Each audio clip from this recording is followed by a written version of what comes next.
With us today is Mike Summers. He's the 15th Chief Executive Officer of the American Petroleum Institute. And so many things are happening in the petroleum industry these days between EVs, gas-powered cars, the price going up, price going down. Where the heck are we going? Mike, John Katzmatidis here. What do you think? What's going on?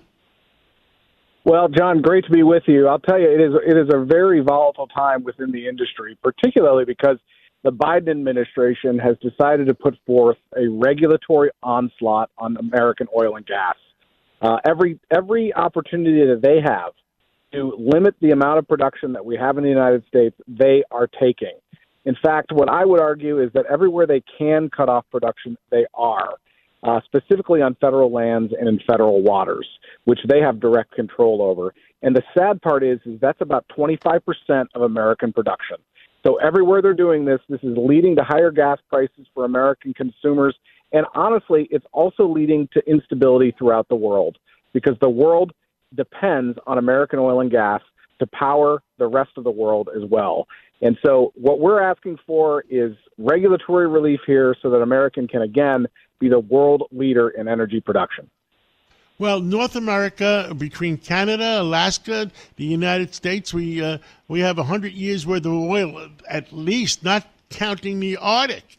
And the price of oil was down to the 50s, 60s, and our economy was doing great until President Biden decided to close off that pipeline and restrict, and the EPA, too, restricting certain oil processes. And what happens?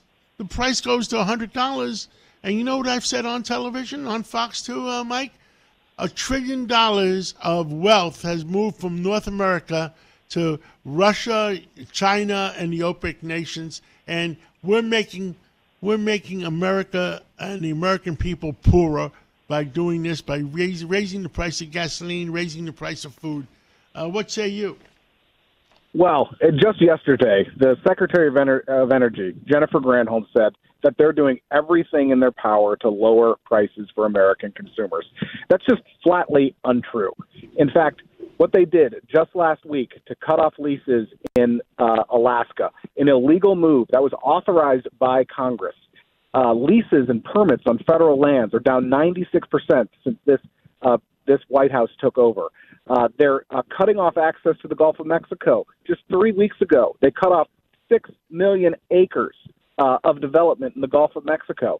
Again, 25% of American production is on federal lands and in federal waters, and they're doing everything they can to stop that production.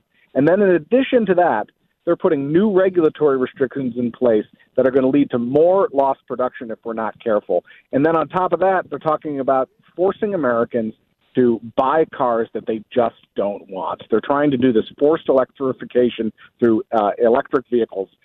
In fact, they have a regulation under consideration right now that would mandate that 70% of the cars in 2030 are EVs. And these cars are staying on the lots already. Americans don't want this technology right now. What they want is an internal combustion engine that they can depend on, and they don't have to worry about where they're going to get their next charge.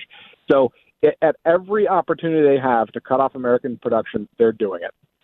Mike Summers, thank you for everything you do. Continue to speak out, and whatever help you need from us, you got it, and we'll catch up again real soon. John, thanks for everything. Thanks for all your help that you're putting out there to make sure that we're getting these policies right.